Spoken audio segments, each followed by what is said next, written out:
Onlar ölkənin birinci şəxslərinin oğullarıdır. Bəziləri siyasətdə atalarının yolunu davam etdirib, bəziləri isə hakimiyyətdən və mediadan, siyasətdən uzaq tamamilə fərqli həyatı seçib. Kimisi bizneslə məşğuldur, kimisi dövlət tədbirlərində iştirak edir, kimisi isə illərlə ictimaiyyətin diqqətindən kənardadır. Bəs Azərbaycanın prezidentlərinin oğulları bugün hardadır və nə işlə məşğuldurlar? Bura TV11, adım Sərdar Amindir. Azərbaycan müstəqil dövlət olaraq 4-cü prezidentinin rəhbərliyi altında yaşayır. 1991-ci ildən bu yana ölkəyə rəhbərlik eləmiş prezidentlər təkcə siyasi fəaliyyətləri ilə deyil, ailələri və varisləri ilə də ictimai maraq doğurub. Ölkəyə rəhbərlik etmiş prezidentlərin oğulları barədə material hazırlayaraq vaxtilə və indi siyasi zirvədə olan ataların varislərini təqdim edirik. Azərbaycanın ilk prezidenti Ayaz Mütəllibov 1991-ci ilin sentyabrında keçirilən seçkilərdə bu postda əyləşə bilib. Ayaz və peşəcə həkim olan Adilə Mütəllibovların evliliyindən 2 övladları dünyaya gəlib. Eks-prezidentin böyük oğlu Azad Mütəllibov 1962-ci ildə anadan olub. İkinci oğlu Zaur isə 1970-ci ildə doğulub. Eks-prezidentin Tahir və Mədinə adlı nəvələri var. 1992-ci ildə ataları ilə birgə Moskvaya gedən övladları bir müddət orada yaşadıqdan sonra Bakıya qayıdıblar. Azad Mütəllibov 2011-ci ilin avqustunda ağır xəstəlikdən sonra 49 yaşında dünyasını dəyişib. Məlumatlara görə mərhum iş adamı olub. Eks-prezidentin kiçik oğlu Zaur Mütəllibov da ixtisasca tibb işçisi olsa da bizneslə məşğuldur. Qeyd edək ki, Mütəllibovun oğulları heç zaman aktiv siyasi həyata qarışmayıblar. Hətta eks-prezidentin aktiv şəkildə müxalifətdə fəaliyyət göstərdiyi 2000-2003-cü illərdə belə onlar hər hansı siyasi mövqe nümayiş etdirməyiblər. Azərbaycanın ikinci prezidenti Əbülfəz Elçibəy 1992-1993-cü illərdə hakimiyyətdə olub. Xeyli gec evlənən Elçibəyin 2 övladı var. Qızı Çilənay və oğlu Ərturqut. Prezident postu tutduğu dövrdə Elçibəyin ailəsi həmişə media üçün əlçatmaz olub. Elçibəyin oğlu Ərturqut Bakı Kooperasiya Universitetini bitirib.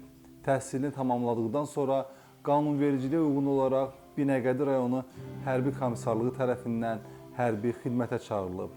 Ərturqut Gəncədəki en saylı hərbi hissədə xidmət edib.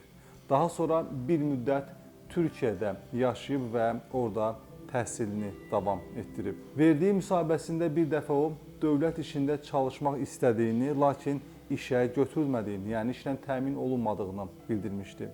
Əbülfəz Elçibəyin qardaşı Almurad Əliyev, yəni Ərturqutun əmisi isə açıqlamasında demişdi ki, Ərturquta dəfələrlə iş təklifi gəlsə də bundan özü imtina edib. Sitat: "Mən özüm də ona bir neçə dəfə demişəm ki, dövlət orqanlarında işə düzəltməklə bağlı xahiş edə bilərəm. Hətta Ərturquta prezident administrasiyasında da işləmək üçün imkanlar yaranmışdı. Amma o özü bundan yararlanmır və öz ampulasındadır," deyə Almurad Əliyev Modernaza belə bir açıqlama vermişdi. Ərturqut Əliyev 2021-ci ildə atasının silahdaşı olmuş həmkəndlisi və qohumu Mirhadi Yusiflinin qızı Aytək Yusifsoy ilə ailə həyatı qurub. 2025-ci ilin martında cütlüyün əkiz övladları dünyaya gəlib. 2021-ci ildə ailə qurarkən bir sıra media orqanları onun Azərbaycan Respublikasının Fövqəladə Hallar Nazirliyində çalışdığını yazmışdı. Lakin bu iddianı nə Ərturqutun özü, nə də nazirlik təsdiq edib. Azərbaycanın 3-cü prezidenti Heydər Əliyev və məşhur oftalmoloq Zərifə Əliyevanın nikahından 2 övladı dünyaya gəlib. Qızı Sevil Əliyeva və oğlu İlham Əliyev. Hazırda Azərbaycan Respublikasının prezidenti olan İlham Əliyev 1961-ci il dekabrın 24-də Bakıda anadan olub. İbtidai təhsili Bakıdakı 6 saylı orta məktəbdə alıb. 1977-ci ildə Moskva Dövlət Beynəlxalq Münasibətlər İnstitutuna daxil olub. və oranı bitirdikdən sonra institutun aspiranturasına qəbul edilib. 1985-ci ildə dissertasiya müdafiə edərək tarix elmləri namizədi elmi dərəcəsi alıb. 1985-90-cı illərdə Moskva Dövlət Beynəlxalq Münasibətlər İnstitutunda müəllim işləyib. 1991-1994-cü illərdə özəl biznes sahəsində çalışıb. Bir sıra istehsal kommersiya müəssisələrinə rəhbərlik edib. 1994-cü ildən 2003-cü ilə qədər Dövlət Neft Şirkətinin vitse-prezidenti, birinci vitse-prezidenti olub. Siyasi elmlər doktorudur.